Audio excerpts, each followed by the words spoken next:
Good evening, everyone, and express my appreciation to have this opportunity of sharing some reflections on Dhamma with you.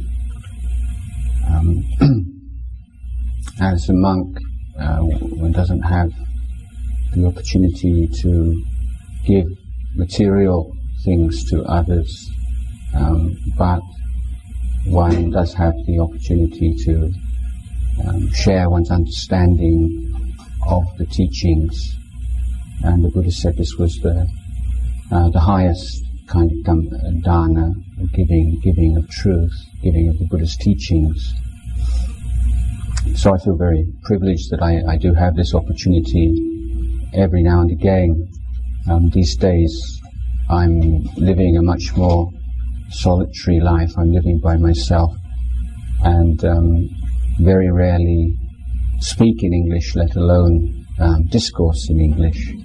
But I'm just starting to get into my stride again. I've been in America for about a week now, and been asked this evening to give a talk on the subject of anatta. Fortunately, the only people who can really understand anatta are the really patient people, so that whenever we have to exercise patience, we are creating the conditions to understand anatta in a more profound way. So this is all part of the talk.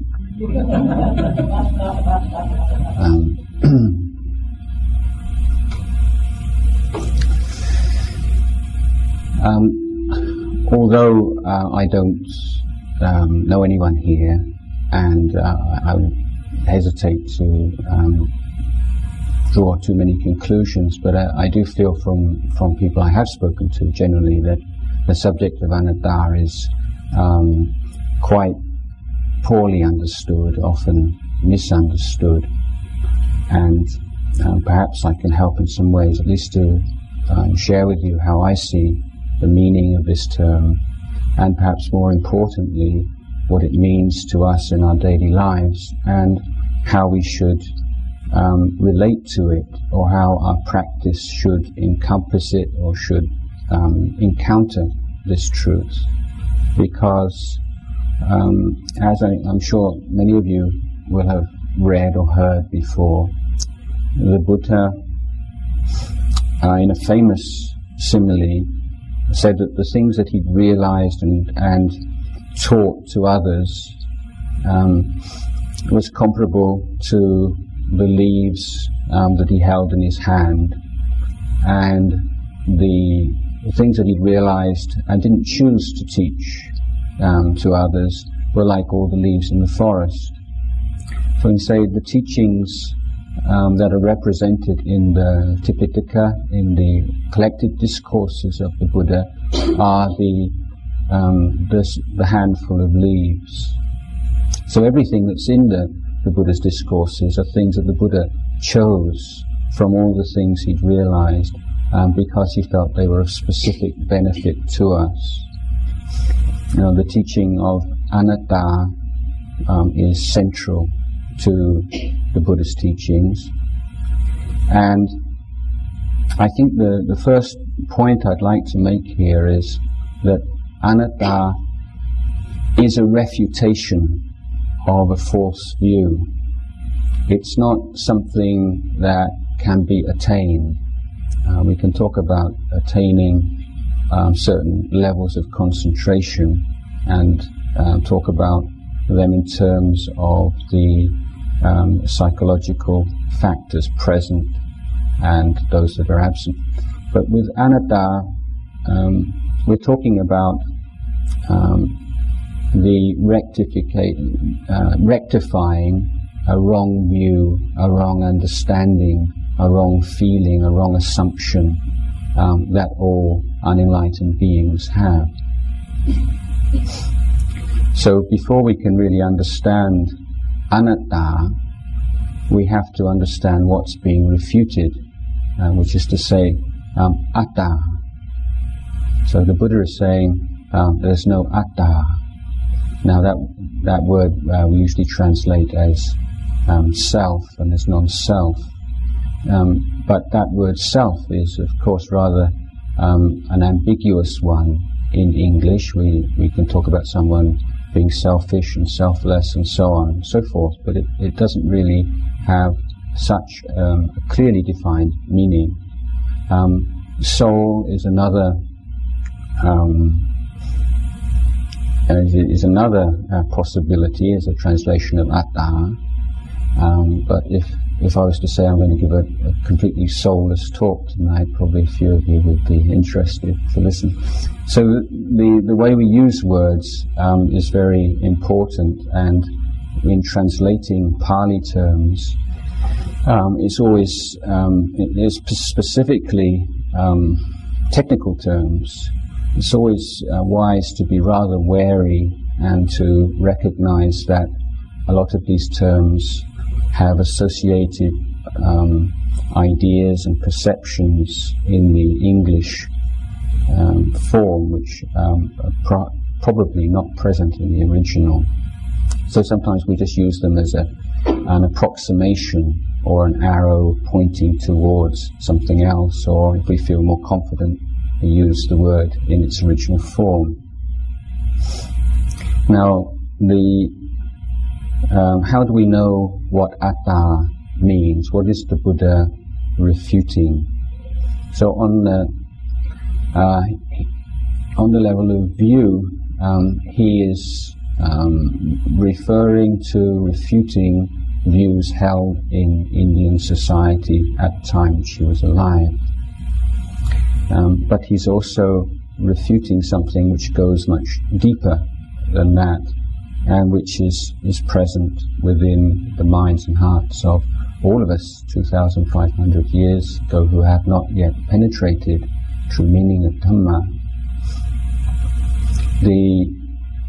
The sense of atta itself, here again, excuse me if I use another Pali word, but in speaking of attachment, the Buddha never said that we are attached to self. He said we're attached to atuvada, which means an idea of self or a concept of self. So it's not a matter of abolishing, eradicating the self, getting rid of the self. It's a concept. It's a wrong grasping and approach to the nature of reality that is being exposed here. So atta is characterized by certain actions or certain verbs rather than nouns, and one of them is this grasping at things as being ours, this sense of ownership.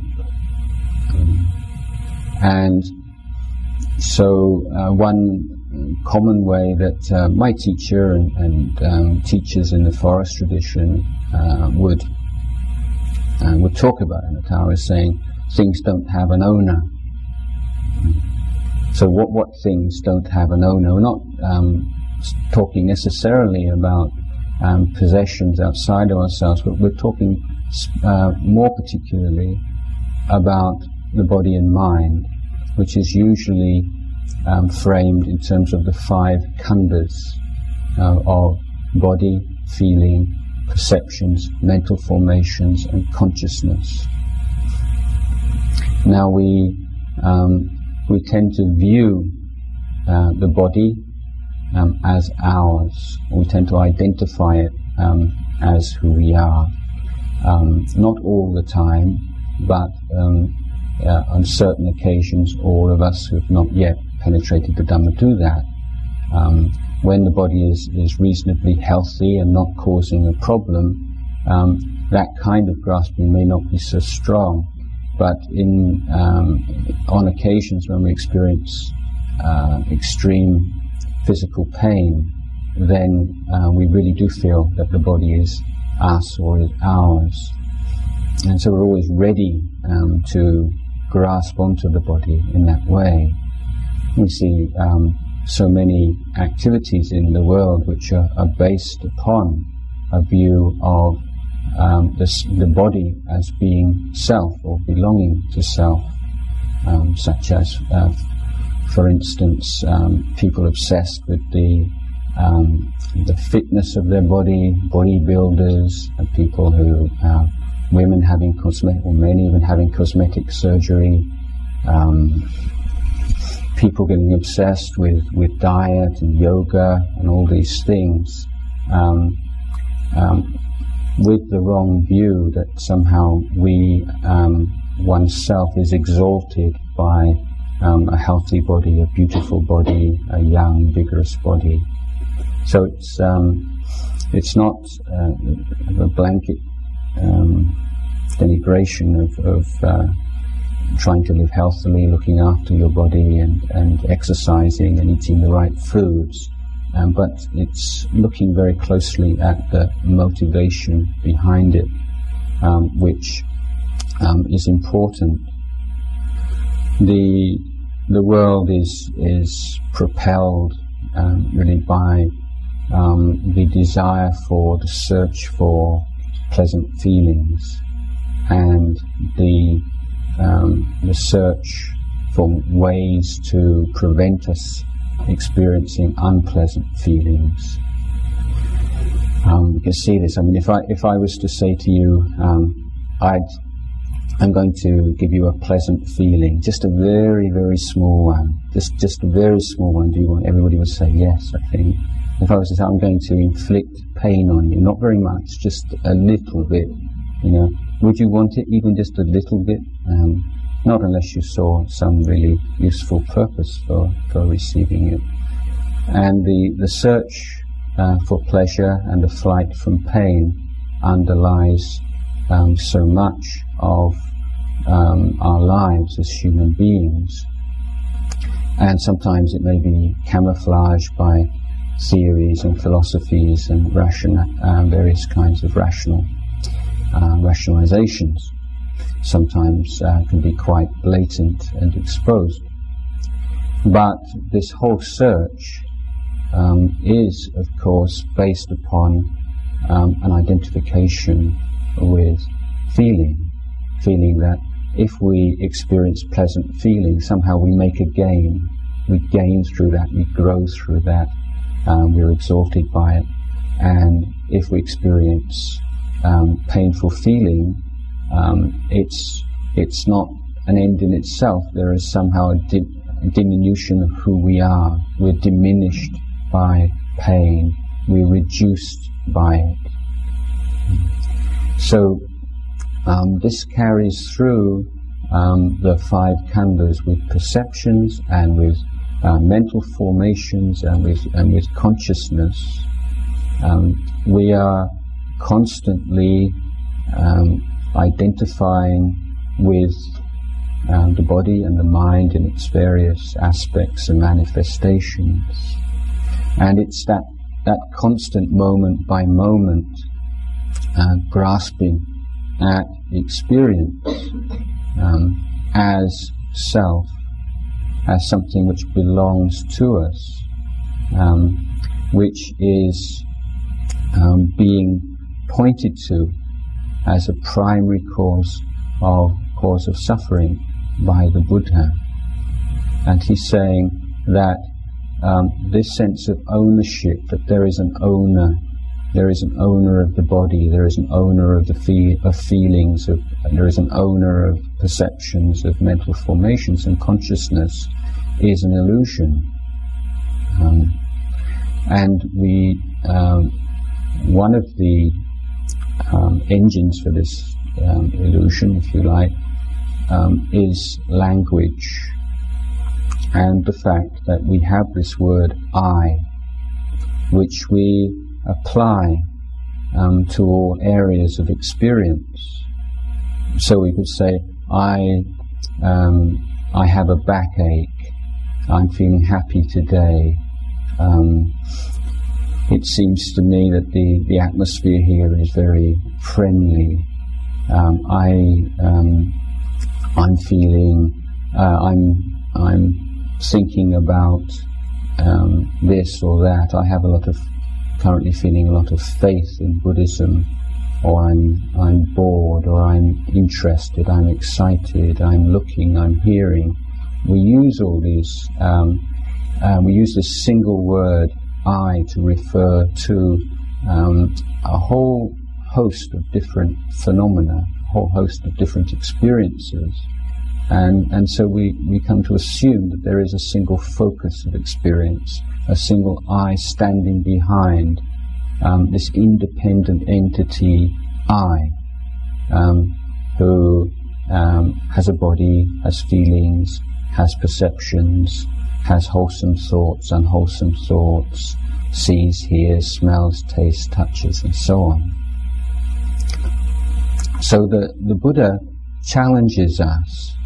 The Buddha's not just telling us, if you want to be a Buddhist, you've got to stop thinking like that.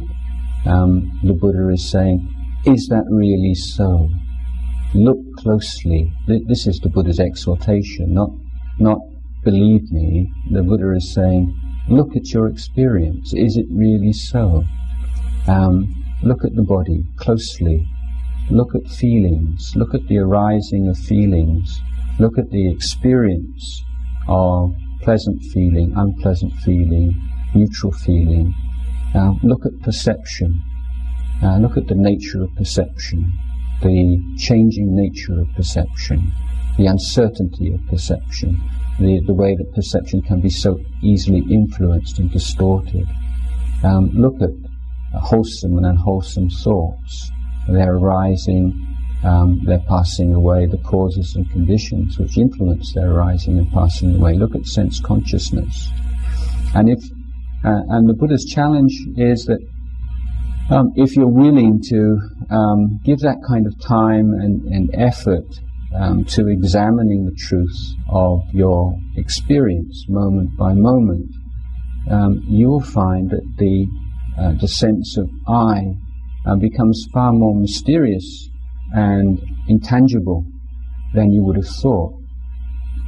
And this is one criteria of integrity or truth.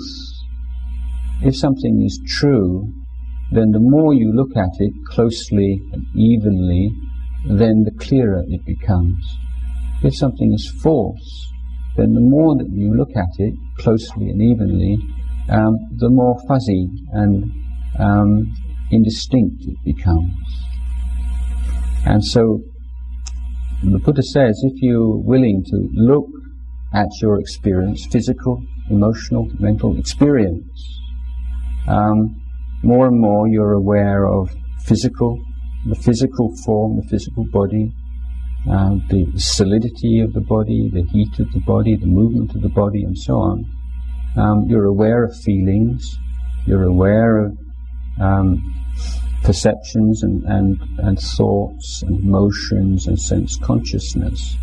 But the clearer the awareness is, the less clear, or in some cases, there's a complete absence of the sense of self. And this is something which can be known experientially through meditation practice, through the effort, through the constant effort to be mindful and awake to your life. And this is where a teaching which seems to be rather abstruse, difficult, counterintuitive, seems to be brought right down to earth. Yeah, this is what the Buddha is talking about.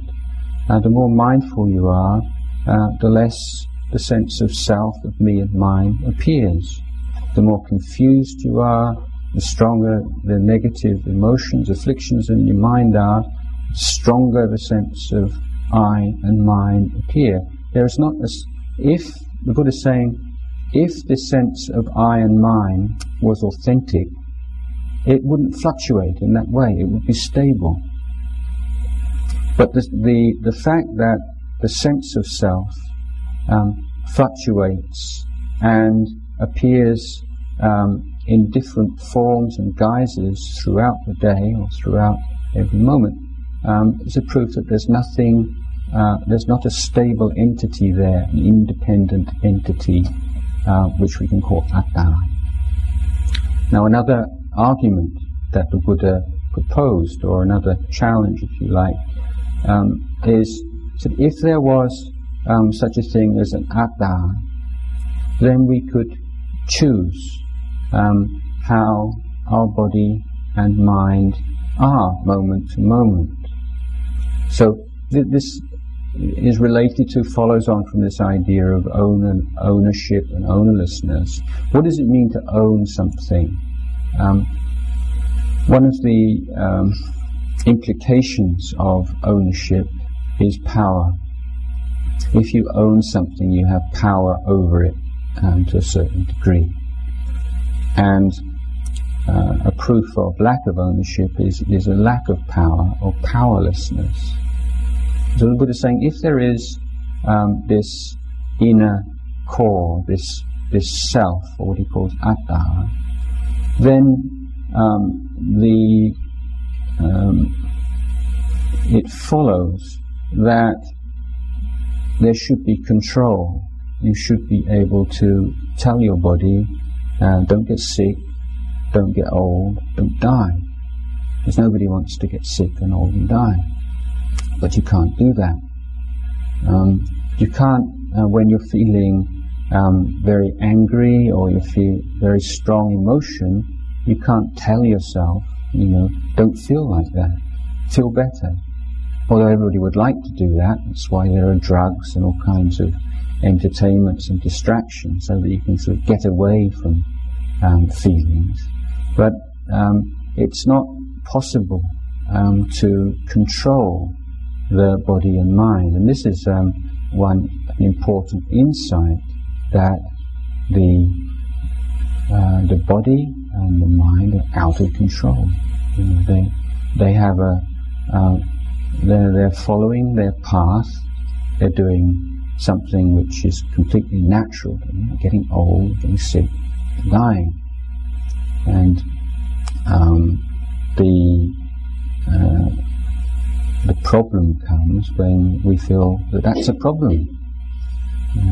It's not a problem, getting sick and getting old and getting dying. It's just the way that conditioned phenomena, and particularly this group of conditioned phenomena we call a life, it's just what it does. It's just like that.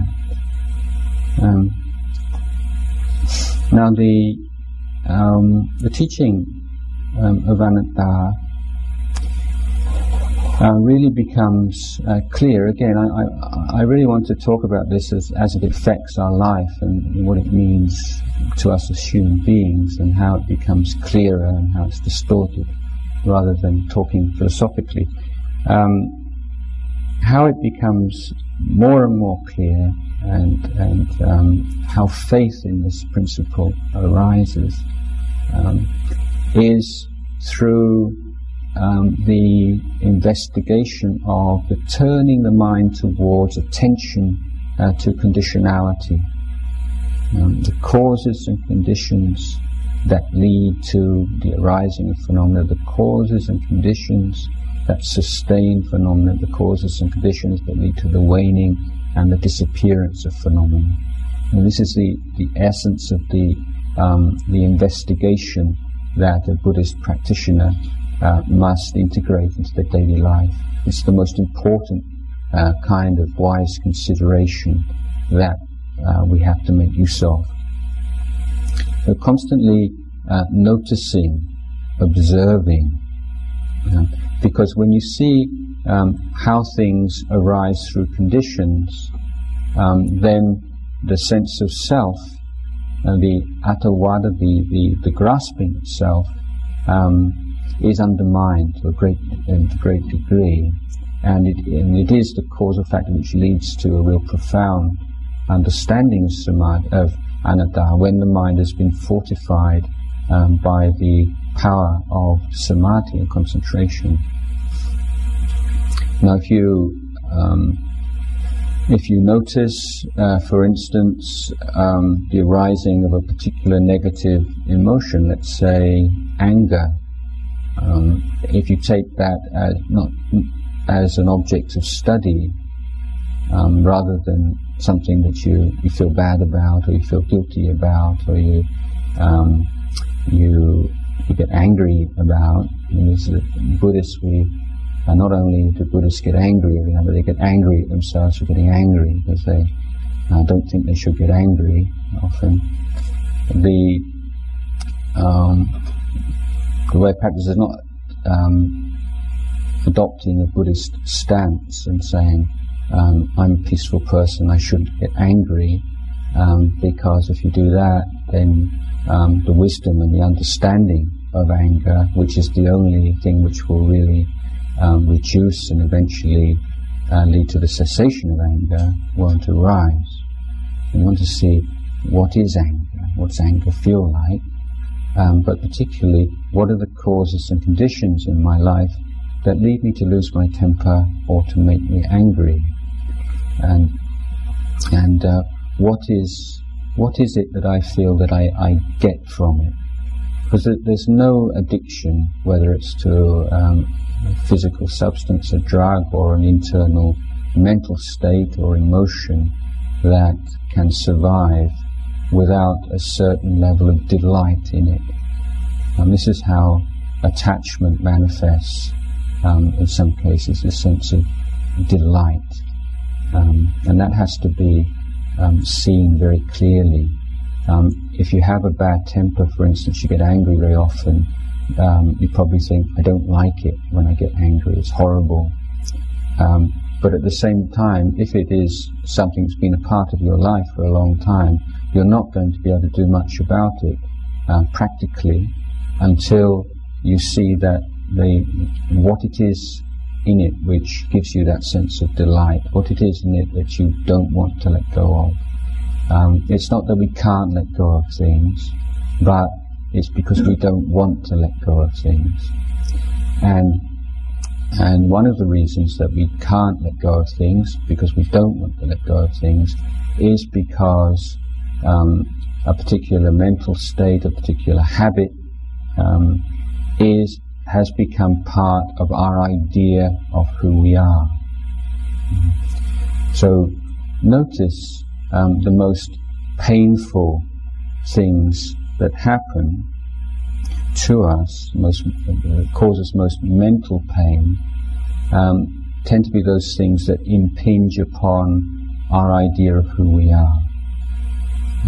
So this is one of the cause conditions which sustain this. We create ideas of who we are, what kind of person we are, and then we strive to maintain that, and then we're heartily offended when we find other people don't have the same idea of who we are that we have, or perhaps have an idea which is quite the opposite.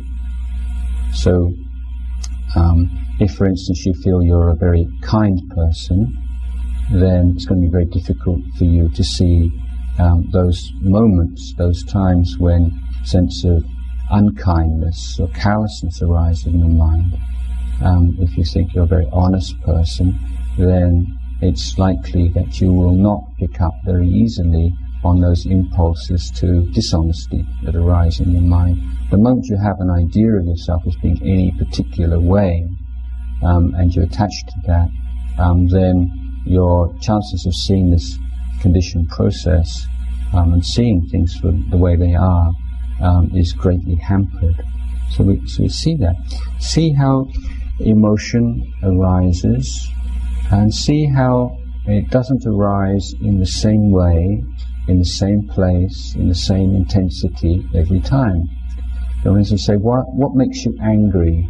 Well, you might say, injustice. Injustice makes me angry.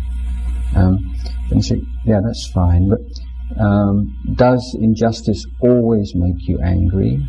Every part of the day?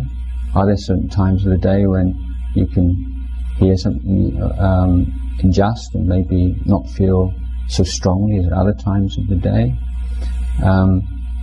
Is the injustice of some particular people or some particular group more offensive to you than the injustice of others. Because if that's the case, if there is a variation, then it's not the injustice itself, as an abstract principle. If it's conditioned by, affected by who is being unjust to who, then it's no longer just a matter of injustice, is it? We find we can forgive and overlook all kinds of weaknesses in those that we love, our children particularly, and many abstract principles that we might fight for, or perhaps be willing to die for, if we find someone we truly love flouting those principles or opposing them, it's very difficult, isn't it? The point being that there are so many different influences on our feelings, even on our principles, our behavior, and the more that we see the way that things are influenced and are conditioned, then the wiser we become. Now, one of the reasons why the sense of self is so strong is that we do have a certain power over things. It's not that we're completely powerless. If we were completely powerless, this teaching might be much more easily apprehended. A good example is the breath. Now, we can all, through an act of will, hold our breath, refuse to breathe. But we can't do it indefinitely, even if we want to. After a certain number of seconds, then the nature of the body, the involuntary processes of the body kick in, and the breathing reappears. Whether let's say the so-called person who tried to hold the breath wants to keep on holding it or not. And this is an example of we have there's a certain window of opportunity to control things in our life, but we draw the wrong conclusions from that. But when we look more closely, we see that our ability to control things and influence things and our power over things is only within the parameters that the nature of things gives us. So nature lays down some broad kind of guidelines, and we have a certain leeway in which we can exert our influence, and it's that which reinforces so much the sense of self. So opening our eyes and widening our vision to see the given and those things which are affecting our life, both on the individual, internal, also on the social level, and seeing the conditioning nature of things leads to a whole different sense of who you are. And the less and less attachment to views about yourself, ideas about yourself, in a sense of this solid, independent entity, me. And taking that as a goal of practice, or as a major theme in your practice, starts to illuminate all kinds of things outside of yourself as well. So the understanding of anatta takes place on a number of different levels. To begin with, on the practice level, we develop something called anatta sanya, the perception of anatta. So when you've studied to a certain degree and you understand what anatta means, and you see it's this sense of lack of independence, the conditionality of things, the lack of control and powerlessness of things. Perhaps one particular aspect of anatta has particular resonance, and you can take that as your particular theme, and then developing that in your daily life. So whether you're at home, at work, driving to work, you can do this kind of discursive meditation. There are many situations in which the more calming meditations are not particularly appropriate. But there are a number of occasions where you can do these more discursive meditations, where you're looking, how is it anatta, and learning to look at how things are conditioned, the way that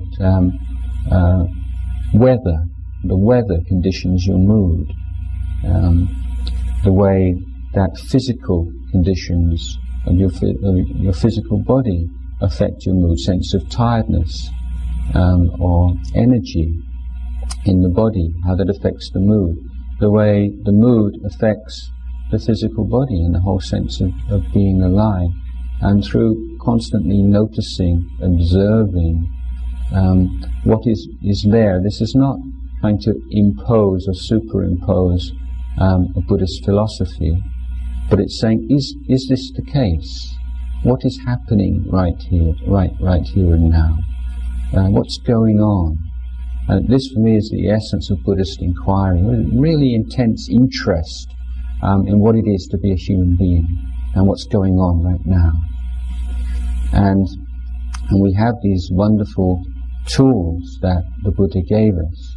Buddha said whether or not there are Buddhas arising in the world, things are impermanent, they're dukkha, they're unsatisfactory, they're not self. So these are timeless laws of existence that the Buddha identified and shared with us. So the Buddha experienced something which was beyond language, but he had the genius to be able to formulate his profound experience in these terms and to give us these tools to understand ourselves. But the Buddha's teaching is one of sila, samadhi, panya precepts, the training of one's relationship to the external world, the training one's thoughts, emotions, and training one's wisdom. And these different aspects of training have to form an integrated whole. If you start to separate them in any way, the whole thing falls apart. Similarly, if you have a complicated machine, let's take a car, just one small item missing from the car, one spark plug, one carburetor, I don't know, one small part of the car missing, the whole car doesn't work. And similarly with the Buddha's teaching, if you don't have the whole Eightfold Path there's no fruition. And the Buddha made it very clear that sila is part of the training. And the Buddha didn't lay down precepts as commandments. There's no enticing with a heavenly reward for keeping the precepts, or threatening with hell for not keeping them, because precepts are not something that the Buddha gave to us and we keep out of respect or love for the Buddha. But the Buddha is saying that to realize liberation, to realize true happiness, the essential foundation is a harmony with the people you live with, and a sense of self-respect, and a sense of friendship with oneself that arises from the awareness, the knowledge, the certainty that one is acting and speaking every day in a more or less impeccable way. Although we talk about precepts or virtuous conduct, samadhi and panya as in that order. It doesn't necessarily have to be ordered like that. And indeed, without wisdom as foundation, the precepts can never be kept well. The Buddha, in a famous simile, said just as in washing the hands, the left hand washes the right hand and the right hand washes the left. Similarly, virtuous conduct cleanses wisdom and wisdom cleanses virtuous conduct. So to keep precepts in the way that leads on to samadhi and panya, one must have at least the wisdom with each precept to see the drawbacks of not keeping it and seeing the value of keeping it. Now if you're willing to take each precept and really reflect on it deeply, and to the extent that there's this sense of confidence, yes, this is something that I want as a basic principle and foundation of my life, and it becomes important to you through that. You have a sense of faith in it as an important part of your spiritual life, which gives you energy to keep it, and a sense of commitment to the precept. But also, by giving this kind of attention to each of the precepts, it means they're right there in the forefront of your mind. Now, mindfulness training is one in which we have to be mindful of something. You say, just be mindful. That's not really an accurate phrase. You can't just be mindful. You have to be mindful of something. So what are you mindful of? Well, one of the things you're mindful of is you're mindful of precepts. Because mindfulness, one aspect of mindfulness is memory or recollection. So the things that you can most easily recollect, most smoothly and recollect, are those things which you have given importance to, thought about a lot, and are right there in the forefront of your mind. So let's say in the case of living in Thailand, we have a lot of mosquitoes. So as I say, mosquitoes going to bite you, or the Washington State equivalent of a Thai mosquito. Do you have mosquitoes? Something. Yeah, and a mosquito's about to bite you, and you're going to swat the mosquito, and then what happens? Something pops up in your mind, and that pops up in your mind. That's breaking my precept. Now, at that moment, something very interesting has happened. Is that you have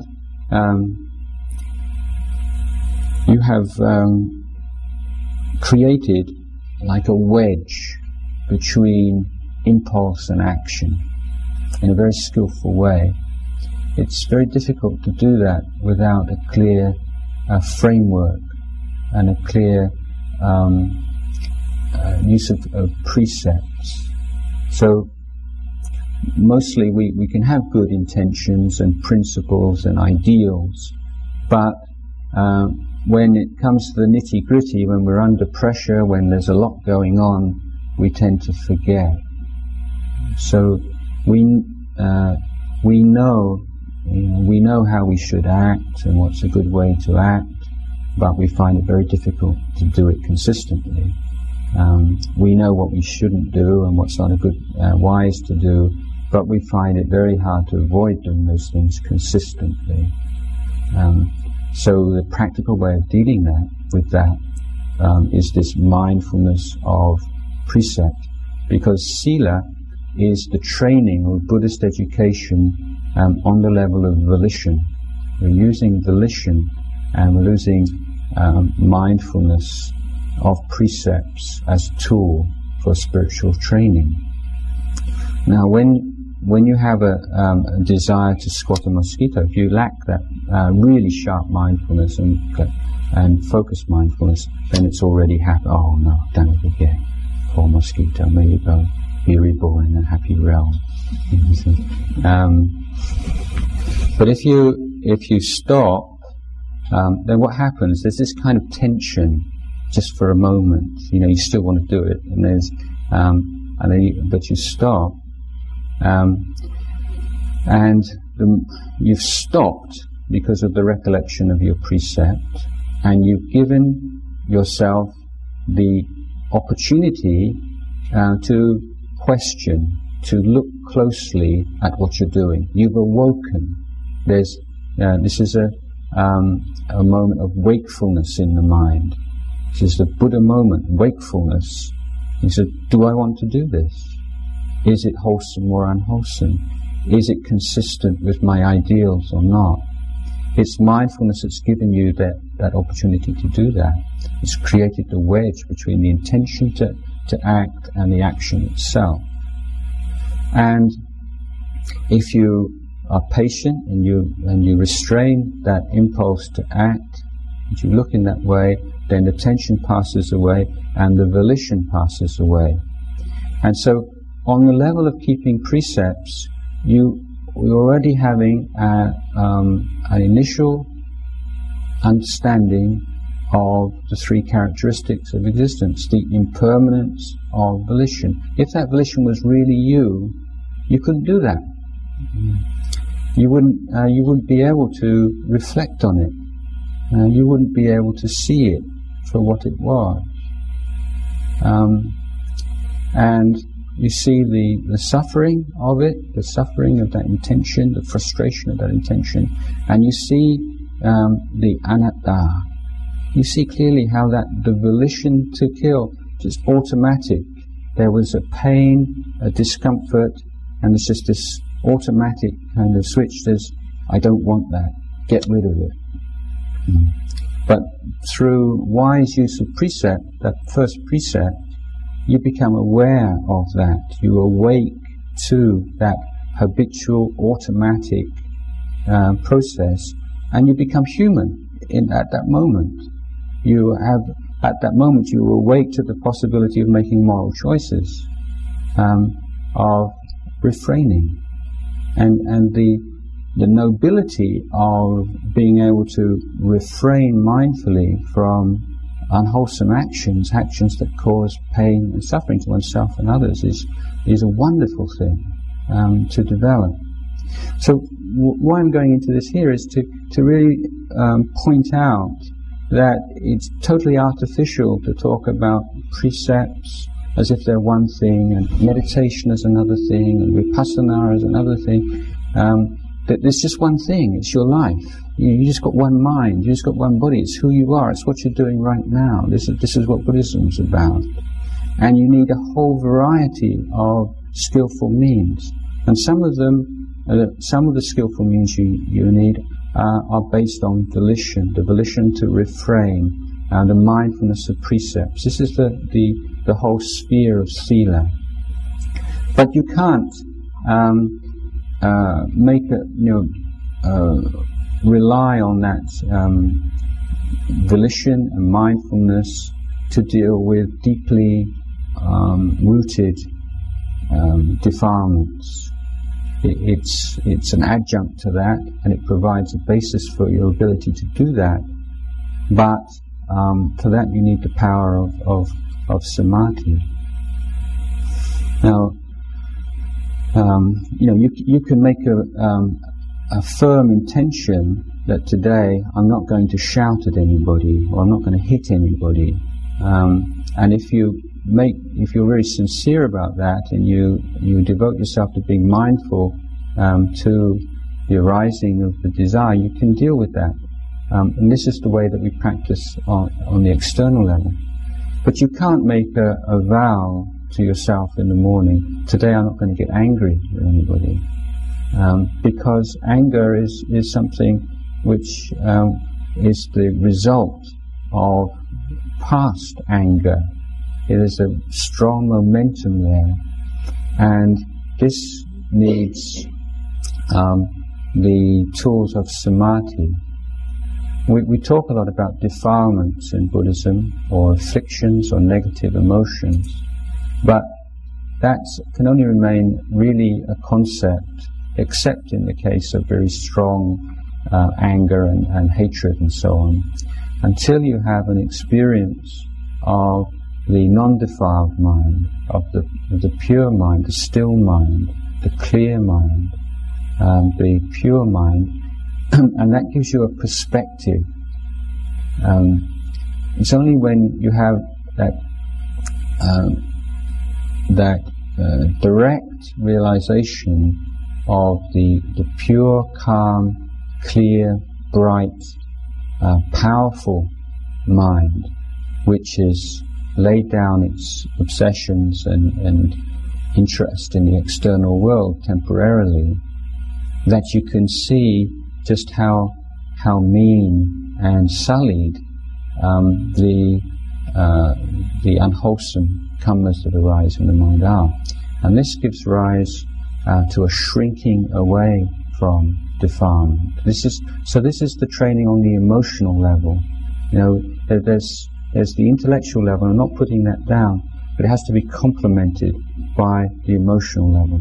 Similarly, you can study Abhidhamma philosophy and you can have quite a good understanding of the Four Noble Truths and so on. But unless you have a very deep and profound internal happiness in your mind, you can't understand what suffering means. The suffering mind cannot understand what suffering is. The happy mind can understand what suffering is. So this is one of the important reasons for developing inner peace and clarity through meditation practice.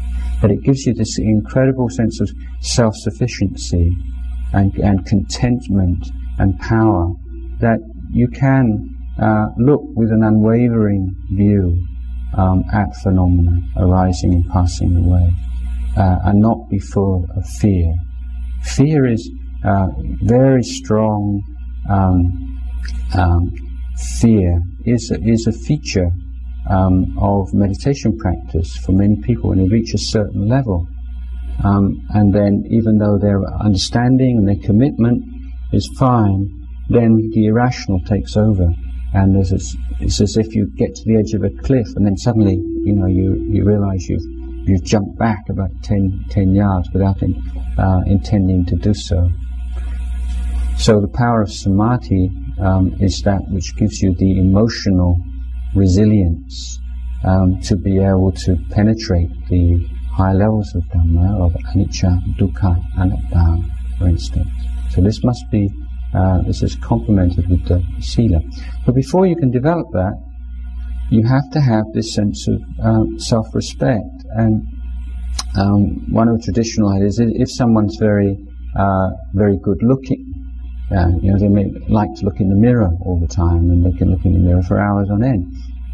But if someone who considers themselves to be ugly, then maybe they don't want to look in the mirror at all, and will try to avoid seeing their own reflection and be pained by it.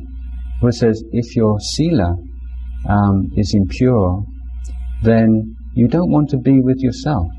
You may be able to live a successful life in the world, make a lot of money, be powerful in the world and so on, but you will try whenever possible to avoid having to be with yourself.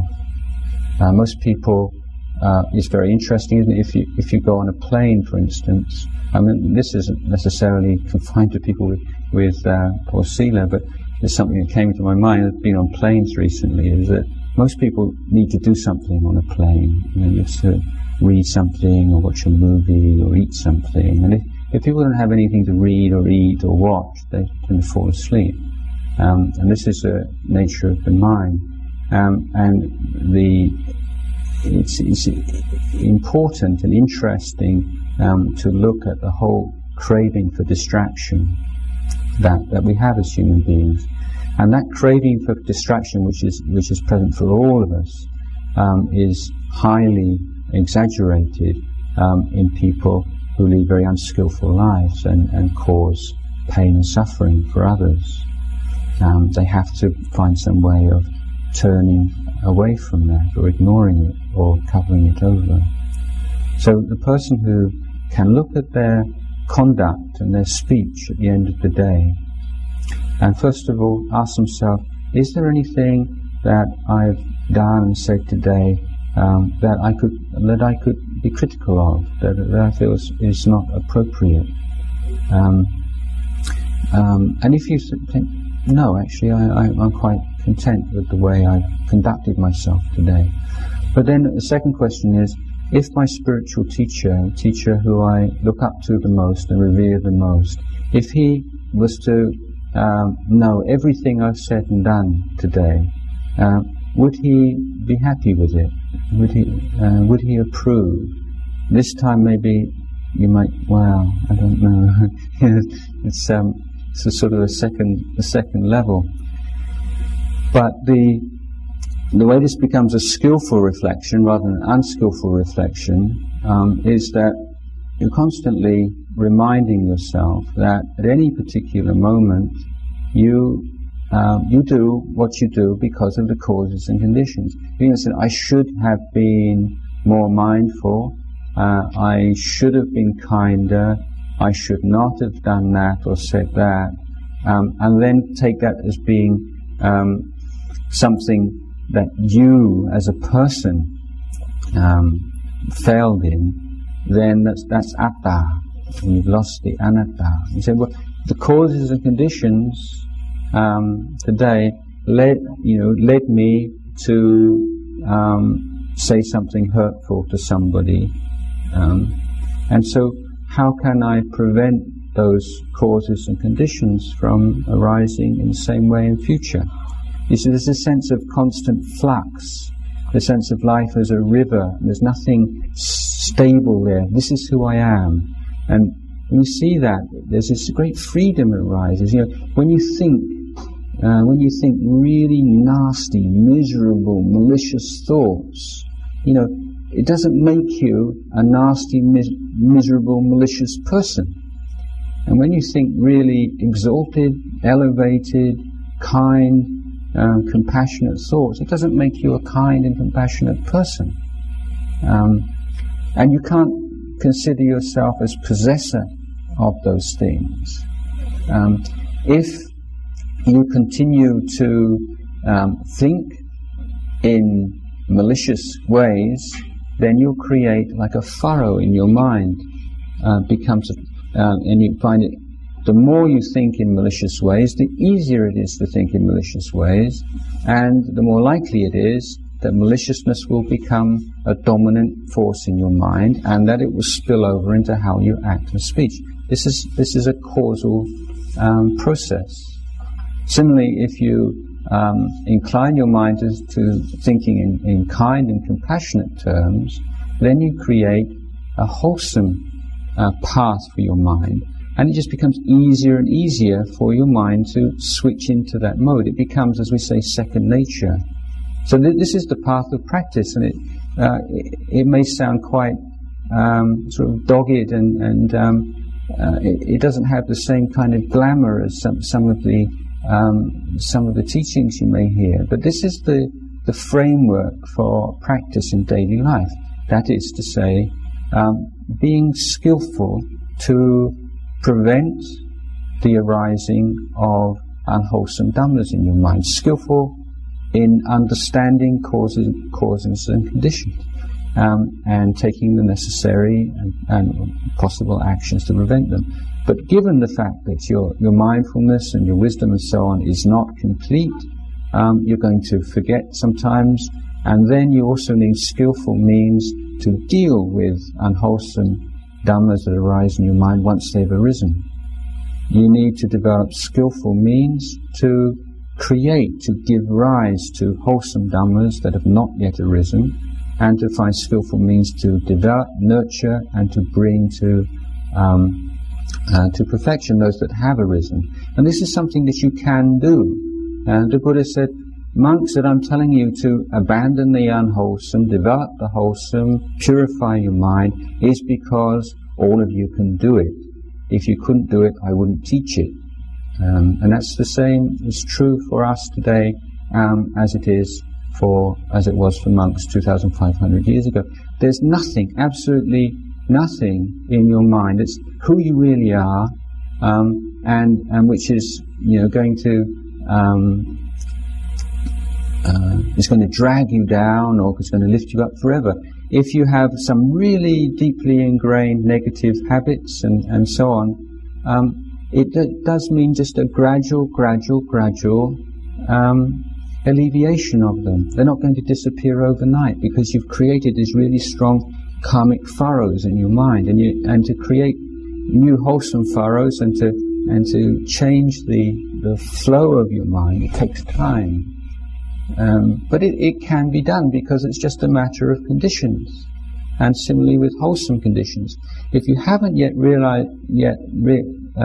the level of stream entry, there is no good wholesome quality in your mind that you can take for granted.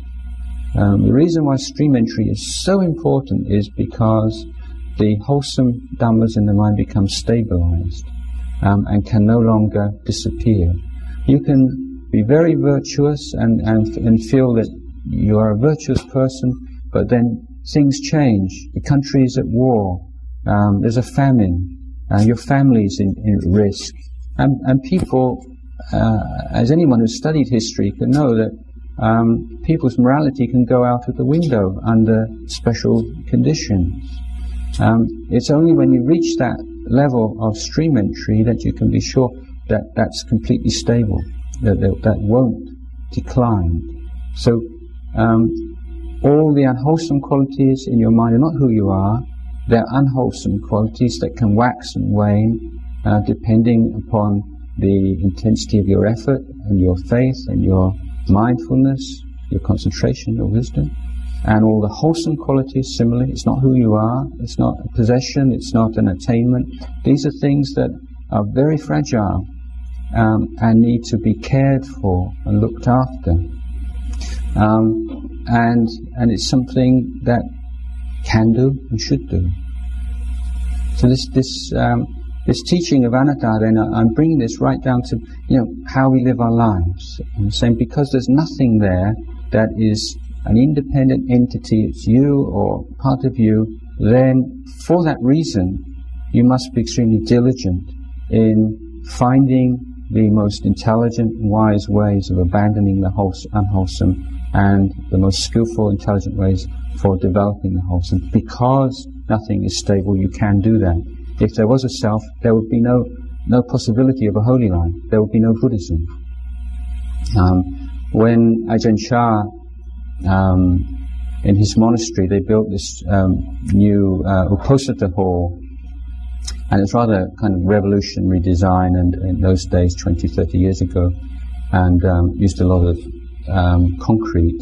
And sometime after it was built, as a group of lay people came, and he took them round, and one of them pointed up to the cement work and pointed to a crack in the cement. The thing had just been built 2 or 3 months.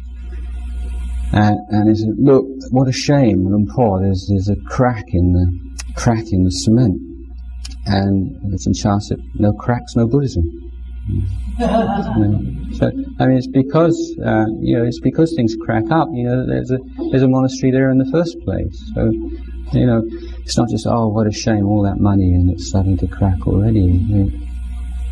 So putting this effort. So just make this point, another point again, that there is the creation of self on the level of view, theory, philosophy, religious belief, superstition, and so on. And this is the level which the Sotapanna, or the stream enterer, abandons. Does that mean that the stream enterer has no sense of self? If he doesn't any longer hold or believe that the 5 khandhas, the body and mind, are self or belong to self? If that's so, why is he an arahant, fully enlightened being? And the reason is because there are like concentric shells of delusion. And once the outer shell of view has gone, there is still an inner shell which is characterized by a defilement which we call mana, or conceit. And conceit in Buddhism means attachment, can be attachment to the idea of I'm better than you, but it can also be an attachment to the idea, you're no better than I am, we're all on the same level. that's also considered conceit. Or it also sometimes takes the form of humility. You know, I'm nowhere near as wise as you are, as good as you are. I'm hopeless. That's also conceit. Of course, the stream enterer has gone beyond these gross levels, but this is an idea of a basic framework of conceit.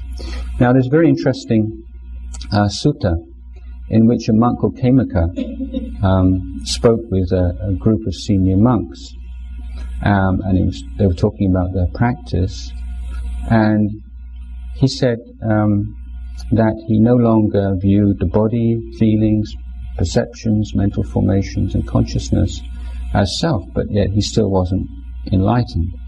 And these other monks argued with him, and or disputed that, because they felt that it was wrong view. He wasn't in accordance with what the Buddha taught. And so Khemaka felt that he had to explain more clearly, and he came up with a simile, two similes. And one of them was that if you wash clothes very thoroughly, then all the stains come out of the cloth, and the cloth looks really clean. But if you smell it, it has the smell of the detergent. And he said the sense of self for the one of the noble ones on the anagami level is like the smell of the detergent. Then the other simile he gave was that it's like a flower and the scent of a flower, that you can't point to any one part of the flower and say the scent comes from the stamen, or the scent comes from the stem, or the scent comes from here, and yet the scent is there.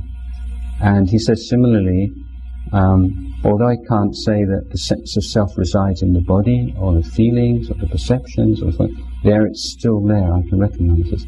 But this story has a really good, really happy ending, because through that effort to articulate his experience to his fellow monks, Khemaka became an arahant. He saw through that, through the effort to explain himself, as someone who became fully enlightened through teaching others. And not only did he get enlightened, but all his friends got enlightened as well.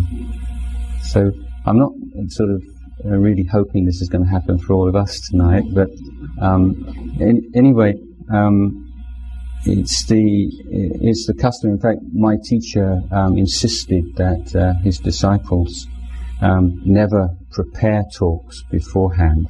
So as you've noticed, this has been rather a rambling and unstructured talk on anatta. But anyway, I hope I've said a few things that will of benefit to you in your own practice.